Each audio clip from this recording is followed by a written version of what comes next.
가사를 제가 한번 다시 읊어보도록 하겠습니다. 그때는 알지 못했죠. 우리가 뭘 누리는지, 거리를 걷고 친구를 만나고 손을 잡고 껴안아 주던 것, 우리에게 당연한 것들 처음엔 쉽게 여겼죠.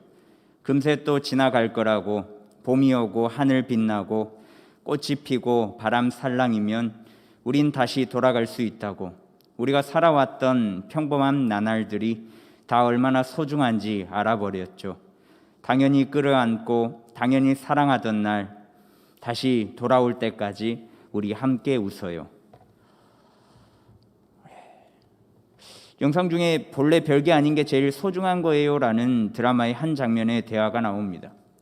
별게 아닌 게 제일 소중한 것, 이 말이 이 시대를 살아가면서 가장 와 닿더라고요. 코로나19가 발발한 지 1년이 지나가고 있습니다. 지난 1년을 돌아보면 끝날 것 같고 잡힐 것 같으면서도 끝나지 않고 잡히지 않는 일들이 계속 지속되어 왔었죠. 또 당연한 일들을 하지 못해서 굉장히 안타깝습니다. 그 당연한 일들은 영상을 통해 나왔지만 손을 잡고 또 껴안아주고 거리를 걷고 친구를 만나고 또 식사를 하고 이야기를 나누며 교제를 하는 것, 이런 일상의 소소함을 말입니다. 이유를 생각하지 않아도 될 일들, 그렇게 당연한 일들 말입니다. 어느 누가 친구를 만나고 또 지인을 만나고 식사를 하고 교제를 나누고 차를 마시는 데에서 이유를 생각하면서 만나고 또 교제를 나누겠습니까? 인생을 살아간다면 당연한 일들이죠. 마치 우리가 숨을 쉬는 것처럼 말입니다. 생명이 있어서 숨을 쉬는 사람들은 그 누구도 숨을 쉬는 것에 대한 이유를 생각해 보지 않을 겁니다. 왜냐하면 숨을 쉬는 것은 당연한 일이니까요. 먹는 것도, 또 먹는 것을 소화시키는 것도, 또 옷을 입는 것도 당연하기에 이유를 생각해 보려고 하지 않는 한은 당연하다라고 생각하고 그 이유를 알려고 생각해 보지도 않습니다. 그 일들은 우리에게 너무나도 당연한 일들이기 때문에 그렇습니다. 그리고 또 한 가지, 예수님을 믿는 그리스도인들에게는 당연한 일이 하나 더 있습니다. 사실 이 일이 우리에게는 더 중요한 일이다라고 말할 수 있겠습니다. 그것은 예배입니다. 여기서 당연하다라는 의미는 습관처럼 무미건조하게 드리는 예배를 말하는 게 아닙니다. 주님을 믿는 사람이라면, 예수님을 그리스도다라고 믿고 인정하는 사람이라면 그 믿음을 예배를 통해 보인다라는 의미입니다. 여하튼 코로나로 인하여서 당연히 드렸던 예배에 제약이 생기게 되었습니다.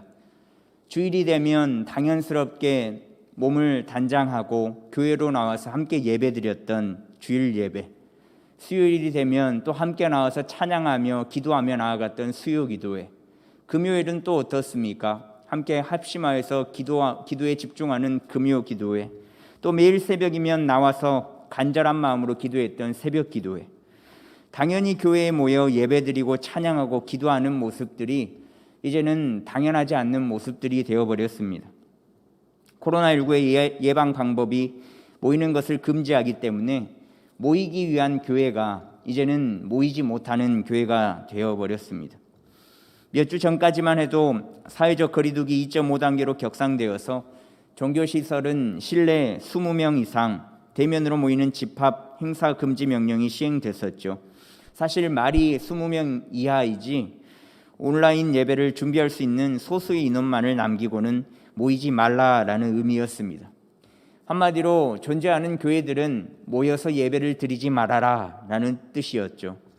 소그룹 모임도 모여서는 안 되고 교회 이름으로 모이는 것을 절대적으로 금지한다라는 내용이었습니다.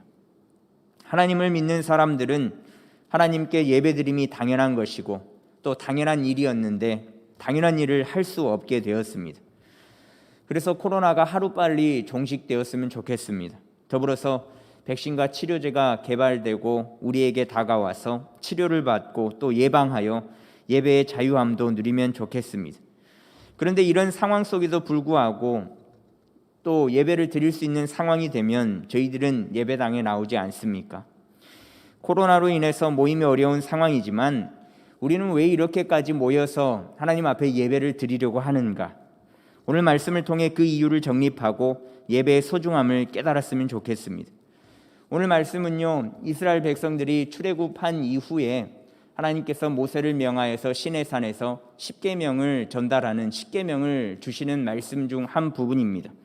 그래서 오늘 말씀 8절에 보시면 안식일을 기억하여 거룩하게 지키라 라고 말씀하시면서 하나님께서 당연히 지켜야 할 십계명을 주시면서 제4계명을 안식일을 기억하여 거룩하게 지켜라 라고 명령하셨습니다. 그럼 왜 안식일을 거룩하게 지켜야 하는가? 그것은 하나님께서 직접 먼저 그렇게 하셨기 때문에 그렇습니다. 창세기 2장 3절 말씀에 보시면요, 하나님이 그가 하시던 일을 일곱째 날에 마치시니 그가 하시던 모든 일을 그치고 일곱째 날에 안식하시더라 라고 나타내고 있습니다. 하나님께서 천지를 창조하시고 일곱째 날에는 안식하셨습니다. 안식이라는 원어의 뜻은 휴식하다, 그만하다, 그치다, 지키다, 내려놓다 등등의 의미가 있는데, 안식한다라는 것은 하던 일을 그만두고 휴식을 취한다, 혹 주의를 지킨다라는 의미가 있다는 것이죠. 하나님께서 먼저 일곱째 날에는 안식을 취하시면서 안식일을 지키는 모습을 보여주셨습니다. 그리고는 이제 출애굽 이후에 어떻게 살아가야 할지를 하나님께서 십계명을 통해서 말씀하시면서 안식일을 반드시 지켜라 라고 말씀하고 있습니다. 누구를 위해서요? 오늘 말씀 10절에 보시면 일곱째 날은 내 하나님 여호와의 안식일인즉 이라고 나타나고 있는데요, 하나님을 위하여서 세상 천지 만물을 지으시고 애굽에서 출애굽시켜 주신 하나님을 위하여서 안식일을 거룩하게 지켜라 라고 명령하고 있습니다. 이 말은 곧 안식일이 사람들의 날이 아닌 하나님의 날임을 알 수 있습니다. 하나님의 날, 곧 하나님을 예배하는 날입니다. 그래서 10절 하반절에 보시면요, 너나 내 아들이나 내 딸이나 내 남종이나 내 여종이나 내 가축이나 내 문 안에 머무는 객이라도 아무 일도 하지 말라라고 말씀하시는데, 이 안식일에는 아들, 딸, 여종, 남종, 가축, 그러니까 집 안에 거주하는 모든 생명을 가진 동물, 사람이라면 하나님을 위해서 거룩하게 지켜야 한다라는 것이죠. 거룩하게 지키는 것은 성결하고 구별하여 바치는 것을 의미합니다. 그러니까 여느 날과 동일한 날을 보내는 것이 아니라 그 날만큼은 그렇게 지키고 성결하고 정결하게 나아가야 한다라는 것이죠. 그렇게 안식일은 시간이 흘러서 지금 우리가 지키는 주일이 되었습니다. 안식일을 거룩하게 지키라는 하나님의 말씀을 따라 하나님을 믿는 하나님의 자녀들은요, 그렇기 때문에 주일을 거룩하게 지키기 위해서 부단히 노력하고 애쓰고 있습니다.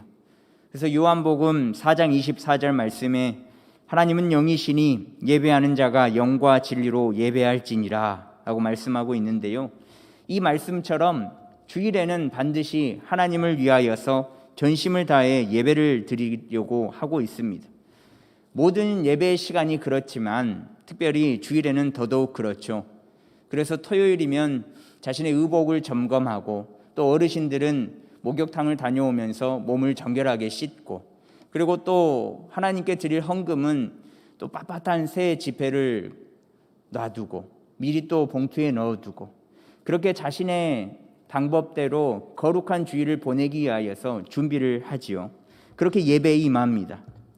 예배의 시간, 당연히 하나님 앞에 나아가 영과 진리로 예배 드려야 하는 그 시간, 그런데 이 당연한 것을 지금 우리는 하고 있지 못한다라는 것이죠. 코로나19로 말입니다. 교회라는 단어는요, 가르칠 교자와 모일 회자를 써서 주님의 도를 가르친다, 주님께 속한 모임이다 라는 뜻을 가지고 있습니다. 주님께 속한 모든 이들, 예수님을 그리스도라고 고백하는 그리스도인들이 당연히 모여 예배 드려야 함에도 불구하고 이 바이러스로 인하여서 모이지 못하고 있습니다. 당연한 것임에도 불구하고 예배하지 못하니 마음이 더 어려워질 수밖에 없습니다. 그러나 분명한 것은 모이지 못한다고 해서 포기해서는 안 된다라는 것이죠. 교회에 모이지 못한다고 해서 예배를 포기해서는 안 된다라는 겁니다. 교회에 모이지 못한다고 해서 안식일을 주일을 거룩하게 보내는 것을 포기해서는 안 된다라는 겁니다. 어떻게요? 굳이 나오지 말라는데 교회에 나와서 예배를 드려라라는 것이 아니라요, 자신이 거하는 곳에서 영과 진리로 예배를 드리면 된다라는 겁니다. 마태복음 18장 20절 말씀에 보시면요, 두세 사람이 내 이름으로 모인 곳에는 나도 그들 중에 있느니라 라고 주님께서 말씀하시는데, 이 마태복음 18장 말씀에서 형제가 죄를 범하였을 때 대처하는 방법에 대해서 말씀하시면서 두세 사람의 증인이 있노라면 그곳에 내가 거하겠다, 그러니까 내가 증인이 되겠다, 그 사람을 통해서 내가 해결해 주겠다라는 말씀을 하신 겁니다. 그러면서 포기하지 말 것은 두세 사람이 모인 곳에는 주님께서 그들과 함께 하신다라는 의미가 있는 거죠. 그러니 모일 수 없는 상황이라면 두세 사람, 소수가 모인 곳에도 주님은 함께 하신다라는 겁니다. 예배의 자리도 마찬가지입니다. 한 명이 예배를 드리든, 두 명이 예배를 드리든, 세 명이 드리든, 10명이 드리든, 100명이 드리든, 소수건 다수건 간의 숫자에 상관없이 예배를 드리는 사람이 영과 진리로 하나님 앞에 거룩하게 드려야 한다라는 그 마음으로 예배를 드린다면 그 예배가 하나님께 드려지는 진정한 예배가 된다라는 겁니다. 우리 주님께서 반드시 함께하여 주신다라는 것이죠. 각자의 처소에서 안식일을 거룩히 지키는, 주일을 거룩히 지키게 된다라는 겁니다. 또 바울 사도는요, 고린도전서에서 자신의 동역자, 즉 하나님의 동역자에 대해서 말하면서 강조하는데요, 고린도전서 3장 16절에 보시면 너희가 하나님의 성전인 것과 하나님의 성령이 너희 안에 거하시는 것을 알지 못하느뇨라고 말합니다. 하나님의 사람, 하나님을 예배하는 사람, 하나님의 일을 하는 동역자는 그 안에 성령 하나님이 계시니까 본인 스스로가 하나님의 성전이 된다라는 것을 강조합니다. 우리 각자가 하나님의 성전이요 교회이니까 모이지 못하면요, 각자 마음을 다해 예배를 드린다면 그것이야말로 안식일을, 또 주일을 기억하여 거룩하게 지키는 것이지 않겠습니까? 지금은 저희는 교회에 나와 예배 드리고 있지만은 혹시 더 상황이 악화되어서 또다시 교회에 모이지 못한다면 스스로 하나님의 성전이 되어서 두세 사람이 함께하는 예배로 하나님께서 지정하여 주신 안식일을, 주일을 거룩히 지키는 자들이 되었으면 좋겠습니다. 우리가 지금까지 주일이면 당연히 교회에 나가 드렸던 예배의 시간들이 마지못해서 나갔던 시간들이 아니라 우리에게 가장 소중한 시간이고 행복한 시간이고 기쁜 시간이었음을 생각하면서 그렇게 예배로 나아갔으면 좋겠습니다. 매주 주일이 되면 교회에 나가 예배 드린다는 것이 당연한 일일 수 있겠지만, 당연한 일이 가장 소중한 일이 되어버린 이때에 각자의 자리에서 예배를 드림으로 가장 소중한 일이었음을 깨달았으면 좋겠습니다.